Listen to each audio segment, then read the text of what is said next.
Russia అధ్యక్షుడు పుతిన్పై మరోసారి భయంకరంగా హత్యాయత్నం జరిగింది. కానీ ఏదో అదృశ్య శక్తి కాపాడినట్టుగా మళ్లీ పుతిన్ క్షేమంగా కాపాడబడ్డాడు. ఫైర్ బ్రాండ్ పుతిన్ని మాటలతో చర్చలతో ఒప్పించలేం అని, లేపేయడం ఒక్కటే దారి అని 91 డ్రోన్స్ ని ఆయన ఇంటిపైకి ప్రయోగించింది ఉక్రెయిన్. కానీ పుతిన్ని చంపడం అంత ఈజీ కాదు. Putin very dangerous person.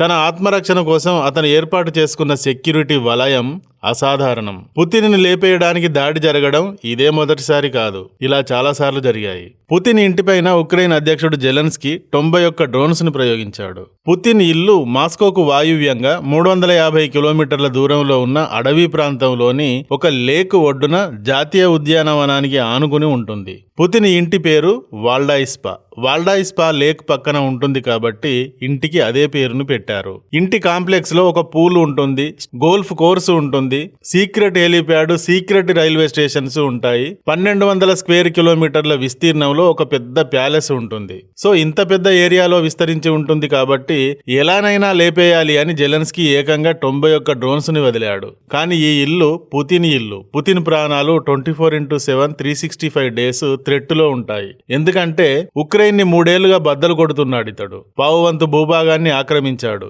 ఇంకా చెచెన్యా టెర్రరిస్టుల లాంటి వారితో కూడా థ్రెట్ ఉంది. కాబట్టి అతనికి సెక్యూరిటీ మామూలుగా ఉండదు.